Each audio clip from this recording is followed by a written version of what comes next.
E começa aqui. Segunda Popular. Segunda Popular.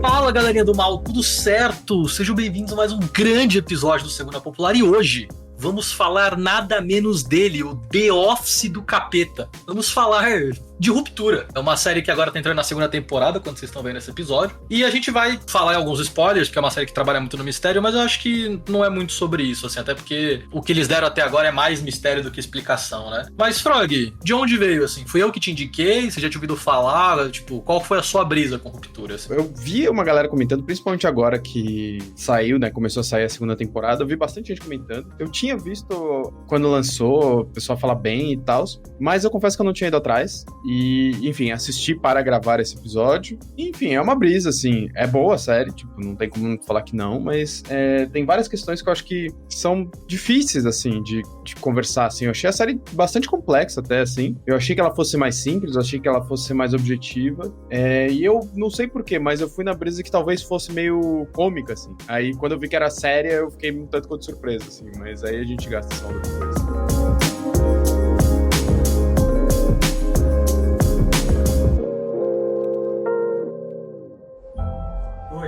Meu nome é Mark S.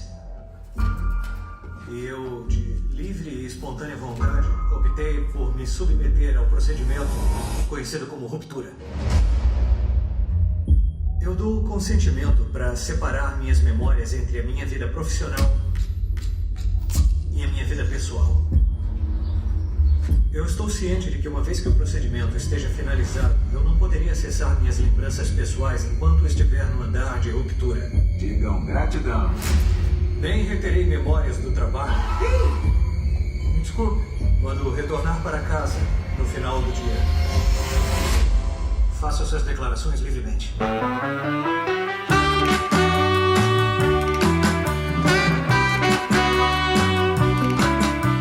Mano, tem momentos que é cômico, mas é meio que o cômico do The Office. Por isso que eu acho que eles são parecidos. Tem umas horas que você ri de nervoso, tá ligado? Você ri de mesmo, não sei o que tá acontecendo. Caso você nunca tenha visto, é difícil explicar essa série também pras pessoas. Acho que ela, eu acho que esse é o ponto. É uma série difícil de ser vendida, sendo muito sincero. Ela é dirigida pelo Ben Stiller. Aí o Frog perguntou: Da Noite no Museu? Esse mesmo, o grande homem de Uma Noite no Museu. Ele fez Madagascar também, mas eu não lembro quem ele é do Madagascar, porque a gente vê dublado. Mas o Ben Stiller é um comediante, tipo o Adam Sandler, toda essa galera, né, que a gente conhece na mesma época. E ele é o diretor e o produtor executivo nessa. E sei lá, tentar vender Ruptura, eu gosto assim, tipo, e se um exemplo de filme que tem. E se você tivesse, tipo, o botão do clique e você sempre pudesse pular o seu trabalho, tá ligado? Aí o seu corpo vai pro trabalho em modo automático, como tem no filme, mas você não. Então se você pudesse pular as fases do seu trabalho, isso tem as consequências. Só que aí eu acho que vai... Talvez é uma série bem filosófica, de passagem. Acho que talvez tenha essa primeira discussão, assim, tipo... O que é o trabalho? Como cada um lida, como cada um é, tipo... Tem pessoas que amam trabalhar, tem pessoas que amam o lugar que trabalham, tem pessoas que trabalham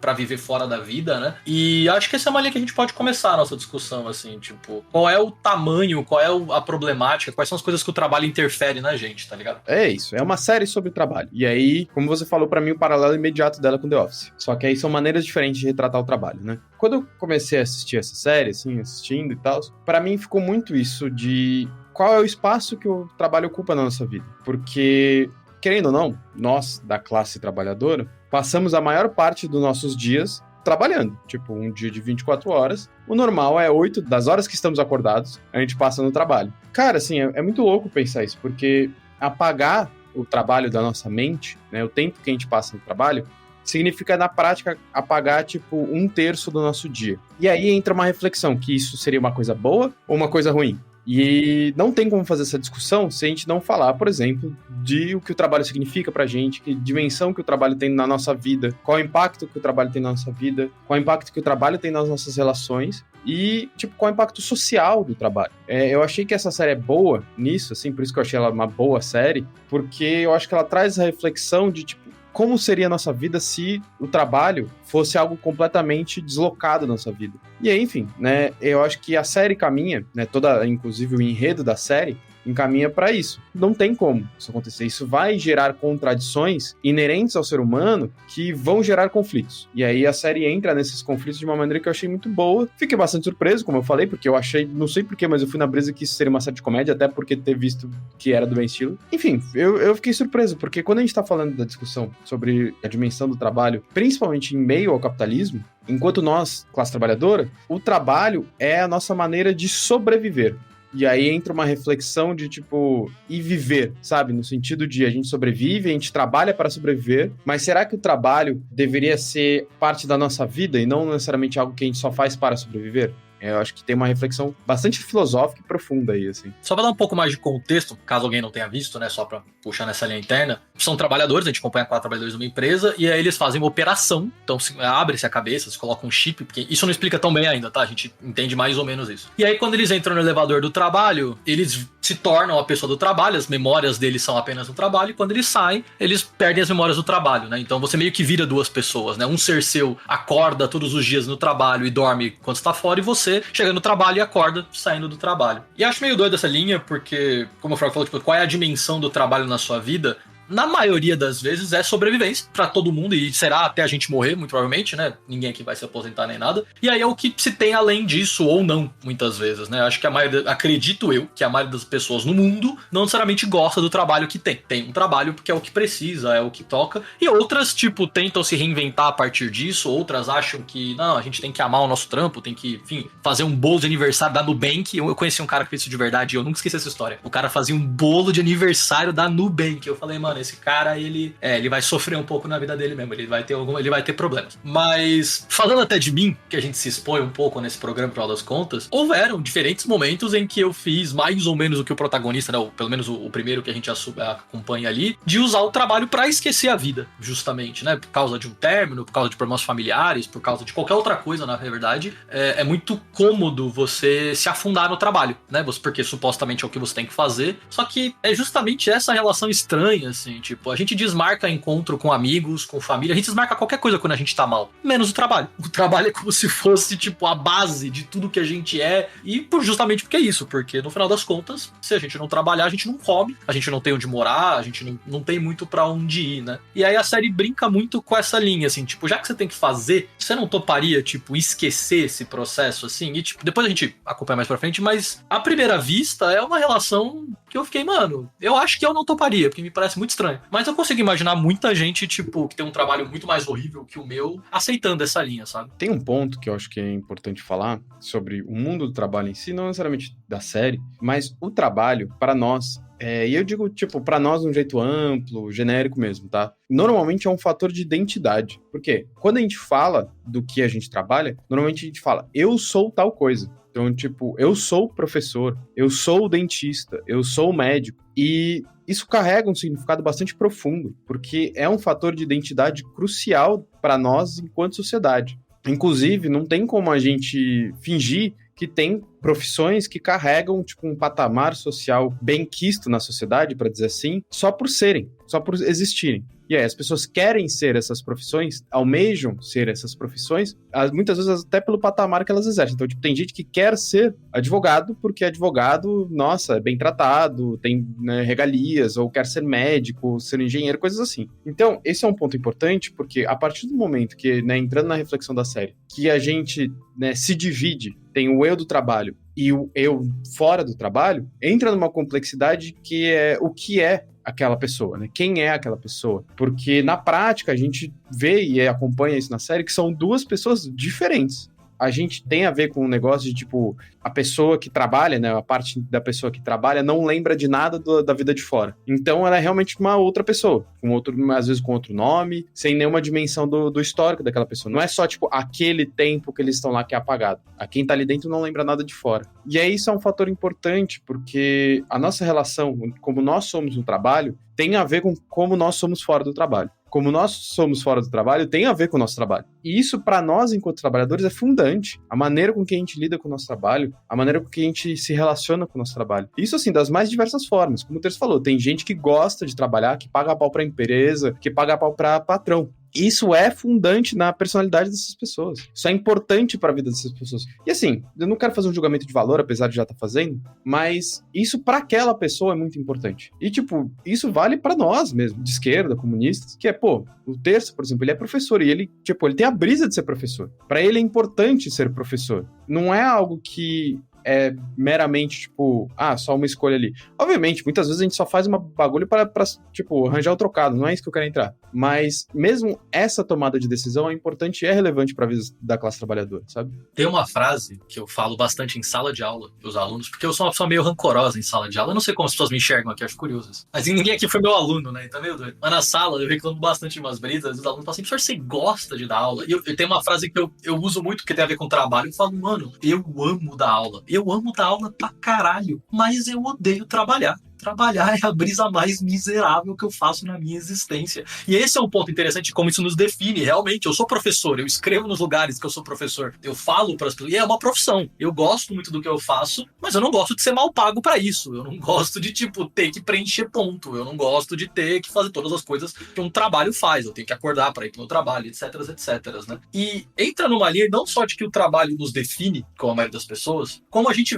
veste uma máscara pro trabalho, acho que a maioria de nós, né, veste alguma máscara para ir pro trabalho, e a gente se define, inclusive, por essas máscaras. Acho que o Frog já, tipo, deu um exemplo ótimo, assim. Mano, advogado gosta de ser tratado como advogado em todos os momentos que ele está sendo na existência dele. Gostando ou não, o médico tem um prestígio social gigantesco, por isso que a gente tem os otários que vai de jaleco na rua. Ele vai de jaleco almoçar, por quê? Porque ele quer que todo mundo saiba que ele é médico, por mais que ele não esteja sendo médico naquele momento. Enfim, exemplos, né? Trabalhos diferentes, com estereótipos diferentes, e as pessoas, algumas levam isso a mais ou a menos, né? E tem justamente esse ponto que eu acho que tem do realismo capitalista, que é do tipo, se você não escolheu o que você está fazendo, se você por acaso o seu trabalho não foi uma escolha, não foi uma faculdade, não foi um projeto de vida, ele também te define. Você é definido pelo que você não é, no caso, pelo que você não quer ser, pelo que você não tem prazer de ser, pelo que você não deseja. E como eu falei, a maioria das pessoas do nosso planeta provavelmente trabalham no que conseguiram e não no que desejaram. Só que a gente também se coloca nesse sentido de, eu sou um atendente, eu sou... Começa que assim, advogado não é advogado que gosta de ser advogado, tá? Então acho que é um exemplo bom também. Os advogados,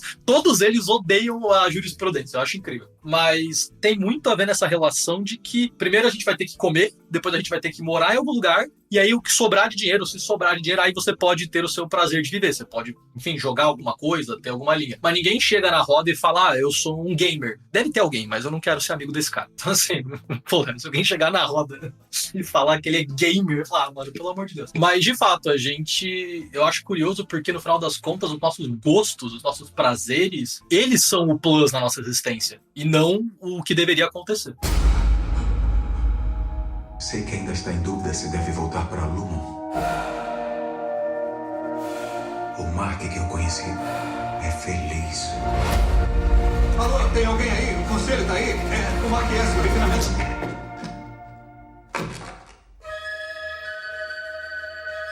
O que vocês fizeram foi um dos momentos mais dolorosos da história desta empresa. Que merda é essa? Mas vocês 4 se tornaram conhecidos como rosto da reforma da ruptura. Nós estamos ferrados? Eu acho que não. Meu tio que disse que somos famosos. Todos igualmente, um de nós é tipo a estrela.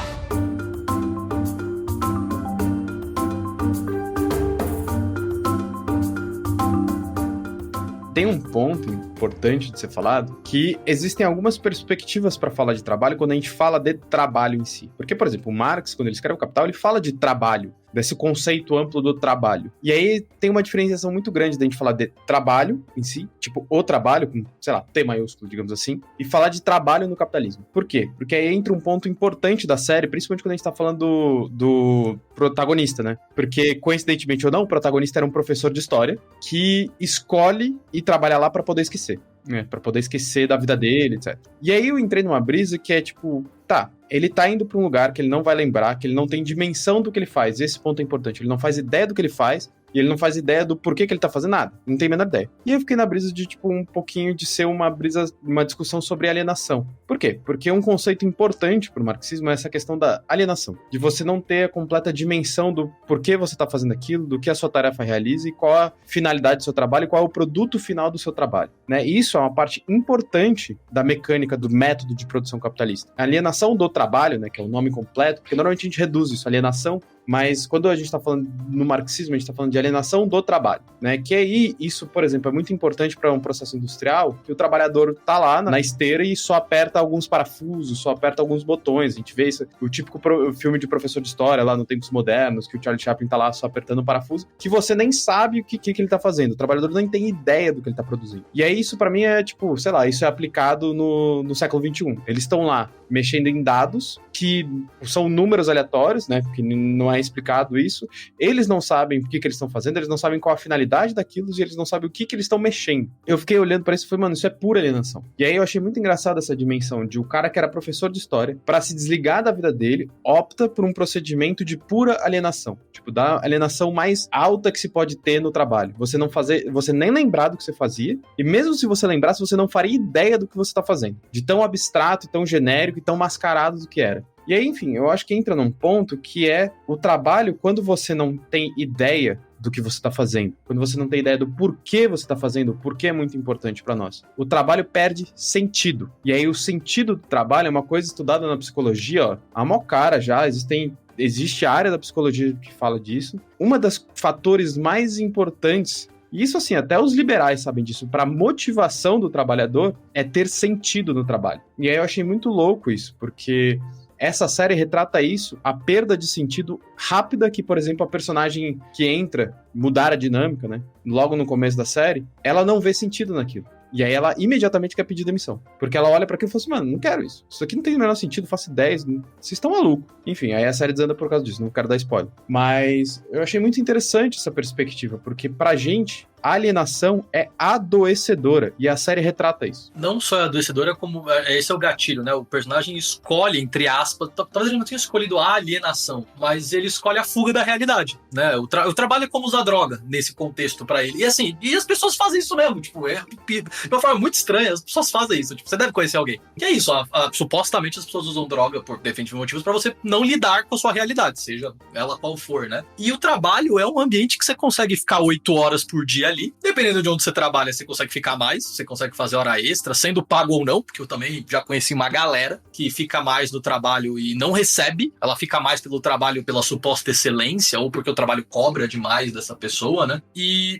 entra nessa linha de que, pelo menos a nossa geração ainda, a galera dos 30 e 25 pra baixo assim também, de que, mano, provavelmente você teve boas condições de vida, de classe média, mas você não viu seus pais. Porque isso é uma coisa muito normal da nossa galera. Os pais, eles saem da relação com os filhos justamente pra dar as melhores escolas e poderem criar eles, né? E entrando nessa linha, que a gente não entende, tudo que a gente viu até agora, a gente não entende muito bem o que é a empresa, o que eles fazem, é uma coisa bem Lost, assim, bem de série, talvez daqui 3 temporadas a gente descubra, né? Mas tem vários estereótipos de empresa na vida real, como por exemplo é isso, as pessoas fazem um trabalho que não tem sentido, e todo mundo aqui já preencheu planilha, já preencheu tabela, já enviou 5 vezes a mesma informação. Por quê? Porque o protocolo manda enviar 5 vezes a mesma informação, mas não tem esse contexto. E uma outra brisa que eu acho interessante que tem ali, é que tem uma vibe que parece que vira um culto de vez em quando. Tem várias cenas que bebem na fonte do terror, que começa a virar uma linha bem bizarra mesmo, só assim, mano, que porra que tá acontecendo? A filmografia se torna de terror. E tem uma coisa meio de culto, como o fundador da empresa, ele é o cara mais foda que já existiu, e a gente tá aqui hoje, porque também existe na vida real de diversas linhas, né? E eu uso a palavra culto muito nesse sentido de, mano, bom, enfim, né, trabalho é o relacionamento abusivo socialmente aceito. Sempre foi e acho que sempre será nesse sentido, né? Primeiro é o trabalho e depois é a família. Mas na linha do trabalho, tipo, tem muito essa relação de você tem que amar a empresa, você tem que dar graças a Deus de que você tem aonde trabalhar, né? E aí a série usa muito esses estereótipos que eu acho que no The Office seria meio que o The White, né? Do personagem que defende a empresa. E aí eles vão pra um lado mais assustador, um lado mais de terror, assim, que eu acho interessantíssimo de, cara, e aí foi uma lição que eu aprendi na prática, no meu primeiro estágio, no final das contas, né? Nós somos pessoas e nós estamos trabalhando, tudo bem. A empresa não é uma pessoa. a empresa não tem sentimentos, a empresa não existe, a empresa é um conceito. A gente trabalha mais para ajudar a empresa, a gente faz um monte de coisa para ajudar a empresa não vai fazer as coisas porque ela não existe. A empresa são pessoas que compõem uma organização que vão tomar decisões. E isso, infelizmente, veio até mim quando eu era o terça startupeiro, grande momento da minha vida, o terça startupeiro, e eu fui demitido. Eu dei o meu melhor, eu matei a aula da faculdade, porque era estágio, eu matei a aula da faculdade para trabalhar mais, eu trabalhava mais de 8 horas por dia para ganhar R$800 na época, e no final do ano me demitiram. E estágio, você sai com uma mão na frente e outra nas costas, né? Valeu pelo seu trampo, boa sorte. Porque sempre tem mais alguém que pode ser estagiário, né? Então, essa relação do culto que vai, tipo, afastando você dos seus membros familiares, dos seus amigos, e vai cada vez mais vai entrando nessa noia de ser o melhor dentro dessa empresa, cara, é claramente realista no nosso plano aqui, mas que realmente, tipo, existe uma coisa, um traquejo religioso nesse processo que eu acho interessantíssimo a série trazer, assim. Eu acho que, assim, é no mínimo muita coincidência essa série ser da Apple e eles retratarem, tipo, porque pra mim, assim, vou ser honesto, eu acho que eu fui enviesado, porque por a série estar na Apple TV e eu fui ver a série, eu só fiquei pensando na Apple. Pra mim, aquela empresa é a Apple. Pra mim, esse fanatismo em relação ao fundador é o Steve Jobs. Essa brisa religiosa é muito como, tipo, o Vale do Silício trata esses supostos gênios da tecnologia que, enfim, e é só citações genéricas, quase bíblicas às vezes, assim, é meio brisa, tem uma brisa de as citações do fundador são usadas como, tipo, uma perspectiva bíblica, até a modo de falar é meio bíblico e tal. E aí eu fiz esse paralelo, assim, de uma perspectiva quase messiânica, assim, pra empresa e como os funcionários têm que ter essa perspectiva do profeta em relação à empresa, sabe? E eu fui nessa linha, assim, de tipo, cara, isso aqui, vou ignorar total que a Apple me falando que a Apple faz isso, né, mas tudo bem. Mas eu fiquei muito nessa linha. Eu acho que tem muito dali no sentido de até uma representação hiperbólica da realidade, né? Como a gente vê no The Office e tal, porque o The Office é isso. A graça do The Office é que é um bagulho exagerado. Eles exageram com a realidade. E pra mim, a graça dessa série, graça não no sentido de comédia, mas porque ela é boa, é porque também é isso. É um bagulho exagerado, mas é real, sabe? Pega a realidade e exagera. Então, tipo, esse negócio de cultuar, ter as citações do fundador e coisa assim, pra mim é a mesma coisa que a galera que trabalha de tecnologia ficar lendo a biografia do Steve Jobs e falar que, o Steve Jobs fez isso, o Bill Gates fez aquilo, a gente tem que fazer... E usar esses caras como exemplo. E assim, nunca vai ser o suficiente o quanto a gente precisa repetir isso. Essas pessoas não fizeram nada demais. Elas só eram ricas, sabe? E estavam nos lugares onde tinham pessoas ricas dispostas a dar dinheiro pra elas. A gente falou isso no Facebook, a Microsoft foi assim, a Apple foi assim. Então, tipo... é muito tipo, não, sempre tem essa história, tipo, a Apple começou na garagem do fulano. Mas a garagem do fulano recebeu, não sei, depois quando eles apresentaram o produto lá pra mãe do fulano, que tinha contato com o senador de não sei aonde, que tinha como investir não sei aonde. Então, tipo, quando eu olhei essa série, assim, eu fiquei muito nessa linha de essa representação que se dá aos bilionários, milionários das empresas de tecnologia. Mas um outro ponto que eu também queria trazer, que eu achei que pra mim também foi muito nessa linha, que da alienação e desse bagulho de como a empresa é representada e o fundador é representado, é que, cara, a série retrata momentos de tortura dentro do trabalho. Os trabalhadores são recorrentemente torturados dentro do trabalho pela chefia, etc. Aí, eventualmente, se torna até normalizado para aqueles, e eu acho muito engraçado isso, porque gera ali, pra mim, uma reflexão que é a própria desconexão que aquele procedimento gera entre a vida real e o trabalho permite a empresa aí sair ilesa desses abusos. Porque enquanto não se discute fora do ambiente de trabalho o trabalho, enquanto não se discute as próprias relações de trabalho entre os trabalhadores, dentro ou fora do ambiente de trabalho, não se chega a conclusões necessárias para, por exemplo, falar, mano, isso aqui, eles estão torturando a gente, isso é tortura e a gente tem que fazer alguma coisa para acontecer. Isso só começa a acontecer, de novo, quando entra uma personagem que mexe com a dinâmica e começa já a questionar, tipo, entra como quase uma figura revolucionária, que depois, enfim, tem um grande plot twist no final da temporada, que eu não vou dar esse spoiler também, mas eu achei, no mínimo, peculiar isso, porque para mim é uma representação muito clara da necessidade da gente falar sobre o trabalho dentro e fora do trabalho. E aí, pra mim, a série ela foi bastante precisa, eu diria assim, nesse ponto. Tanto que parte do processo ali, e é isso, tipo, vou ser muito claro, porque a série vai muito isso, assim. A gente acompanha a série através do Mark, que já está lá, ele acabou de virar gerente, na verdade, mas quem entra no primeiro episódio, a primeira coisa que a gente vê é um outro personagem, ele que vai, tipo, as coisas vão acontecendo, mas a gente vê a série através dos olhos do Mark. Por isso que o Mark é o protagonista nesse sentido, é quem assiste a série, vamos dizer assim. E ao longo do episódio, tal qual um culto, tal qual a nossa sociedade, o que quebra eles é o questionamento do, mano, e se só isso aqui é uma merda? E se só a gente parar pra pensar que, mano, não é muito da hora ser torturado no emprego? E se só só, tipo, talvez exista, porque pra aqueles personagens, ele entra no elevador e ele acorda no elevador no dia seguinte. A relação de existência dele é o trabalho, não existe nada além durante ou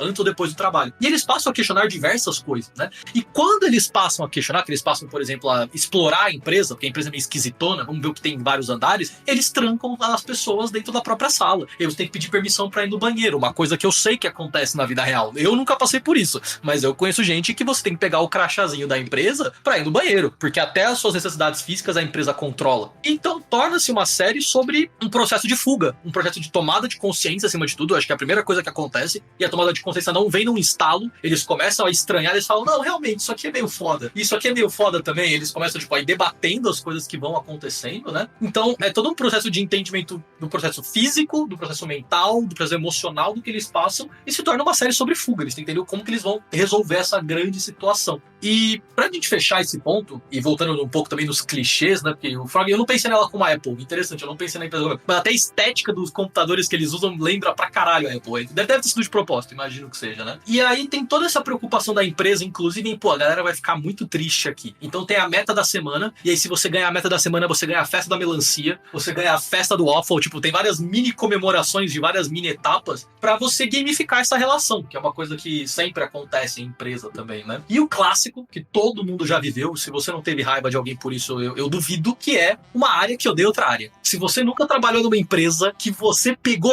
ódio dos filha da puta lá da contabilidade, por quê? Porque alguém falou que você tinha que odiar aquela galera. Normalmente era a minha galera que era odiada, tipo, de passagem. Eu não sei por que a galera sempre odiava a minha galera da empresa. Você, pô, tá no lugar errado. Entendeu? Até dando aula, né? O professor se odeia pra caralho, as áreas se odeiam. E isso faz sentido pra empresa porque isso gera essa competitividade. Então, assim, a gente poderia até falar mais, quando a gente tá falando isso, tá saindo a segunda temporada, mas é uma série que, assim como Lost, assim como séries, né, bebe muito no mistério. E nesse momento, pelo menos, eu acho que fica um pouco chato a gente contar algumas coisas. Tá saindo a segunda temporada e eu tenho cara de que não vai muito longe, assim. Eu chuto que tem umas 4 ou 5 temporadas, assim. Eu não acho que vai tão longe. E eu queria muito que a gente voltasse aqui em algum momento pra falar mais sobre Ruptura, assim. Eu acho que é uma série impecável, assim. Fala muito sobre trabalho como um todo, mas fala muito sobre a gente, né? Tipo, e isso é uma brisa, tipo, beleza, não tem opção além de trabalhar. Tudo bem, entendemos isso e infelizmente estamos trabalhando isso. Mas, cara, quantas vezes na sua vida você realmente deixou de fazer qualquer outra coisa pela brisa do trabalho? Deixou de ver família, deixou de ver amigo, deixou de existir, na verdade, né? Pra ser um trabalhador que a empresa queria que você fosse. Pra fechar meu ponto, e deixar o Frog encerrar o episódio, assim, parte da virada da série, quando a gente fala de consciência de classe, é muito tipo, mano, a gente pode ter uma vida melhor, tá ligado? A gente não precisa se fuder tanto. E eu sei que alguém que tá ouvindo a gente, ou qualquer que vai ouvir de momento, mano, você pode estar num trampo que não é da hora, você pode estar numa situação paia da sua vida, nesse sentido, e tipo, mano, você não precisa vender a sua alma pra sua empresa. Justamente porque você vender a sua alma pra empresa, como eu já vendi, como o Frog já vendeu, como todo mundo já vendeu, não garante que você vai ter uma vida melhor. Todo mundo aqui já que vendeu a alma pra uma empresa foi demitido depois e descobriu que não era isso. Então não venda a alma pra sua empresa, ela não existe de verdade, ela é um conceito, ela é um CNPJ, ela não vai pagar a sua alma. Olha, eu fiquei emocionado aqui, Frog. Assim, eu acho que um ponto importante da série é que a dinâmica toda da série só acontece por causa dessa tomada de consciência, esses questionamentos começam a acontecer, porque a galera da própria equipe confiam no outro, eles estabelecem relações de confiança, eles se ajudam, eles se falam, eles se questionam constantemente. Óbvio que tem, tipo, não necessariamente se gostam, tem problemas e conflitos entre eles, não é isso que eu tô querendo dizer. Isso é normal, isso faz parte das relações, porque essa é a grande questão, né? Ninguém tá ali trabalhando, você não escolhe a equipe de trabalho que você tá, você é obrigado a trabalhar com as pessoas porque você não tem nada a ver com elas. Mas, para além disso, assim, vocês estão na mesma situação. Eles ali têm um ponto em comum de estarem na mesma situação. Questionam os mesmos problemas, vivenciam os mesmos problemas. E aí isso é um fator de união para eles. E eu acho que isso é um ponto importante porque traz a mensagem muito clara que os problemas do trabalho só vão ser realmente superados não quando se dialoga com a chefia, não quando o Mark vai lá e tenta falar com a chefe pedindo tal coisa. Mas os problemas, eles só começam a ser de fato solucionados, né? Não com uma festinha da melancia, não com uma festinha de dança, mas de fato solucionados, mudar a dinâmica da empresa quando os trabalhadores se unem, se revoltam contra a empresa, se revoltam contra seus patrões. Eu acho que isso é uma mensagem importante, que eu não sei se eles tiveram a intenção de passar essa mensagem, mas é a mensagem que passa. Então, eu acho que a série vale muito a pena ser vista, assim, e eu acho que tem mensagens legais, tem reflexões muito boas, e eu acho que pra fechar o episódio, assim, a reflexão mais importante que eu quero trazer, a gente falou, né, como o trabalho, ele é fundante na nossa vida, como ele nos define, mas tem um ponto importante, ele pode ser parte importantíssima da nossa vida. Mas é importante todo mundo ter ciência disso. Você não é só o seu trabalho. Não se deixe só se definir pelo seu trabalho. Óbvio que seu trabalho pode ser uma coisa muito importante para você, pode ser um fator de definição do seu caráter, da sua moral, seja o que for. Mas você vai muito além disso também. E aí, muitas vezes, as pessoas, por causa da dinâmica do capitalismo, de viver em função do trabalho, de a gente ser obrigado a viver em função do trabalho, porque é isso. A gente trabalha 8 horas por dia, mais 1 hora de almoço, que a gente tem que ficar por lá, mais 1h30 para ir, mais 1h30 para voltar. Você já perdeu, tipo, metade do seu dia só em função do trabalho. E aí é muito difícil pensar o quanto a gente é para além daquilo. Mas eu acho que é importante a gente ter isso em mente, porque todos nós podemos e devemos ser algo, ser alguém além do trabalho. Porque isso é importante para nós até enquanto saúde mental. Porque como o Terça falou, trabalho, você pode ser demitido amanhã. Para a empresa você é um número. Então, é sempre ter bom essa ciência. Porque, mano, eu já conheci pessoas que eram, né, o trabalho era a vida delas. E aí, no momento que foram demitidos, mano, a pessoa desabou, assim, o chão dela caiu. E aí eu acho que isso é importante até pra gente manter a nossa sanidade. Quando eu fui demitido, pra mim foi isso. Eu tinha ciência que o trabalho não me definia e ainda assim foi um baque pra mim. Mas, tipo, isso porque eu já tinha ciência que aquilo não me definia, que era só um trampo, não sei o quê. Imagina pras pessoas que têm isso como fator essencial da vida delas. Então eu acho que isso é uma reflexão importante até pelo bem-estar de todo mundo. Mas é isso. Série boa, recomendo. Estranhei que é o cara do Uma Noite no Museu, o diretor. Não esperava isso dele, não esperava que ele fosse um bom diretor, inclusive, mas a série é massa pra caralho, assim, então eu recomendo muito.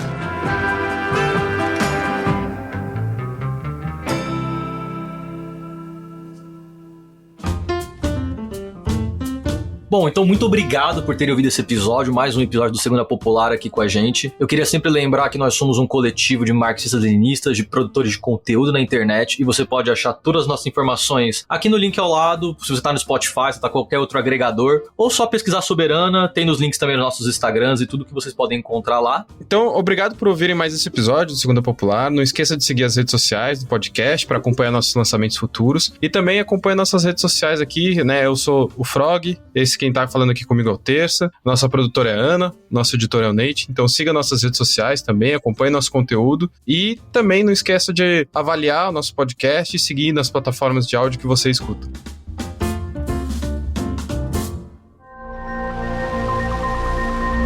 Este podcast foi editado por Nate Clayman.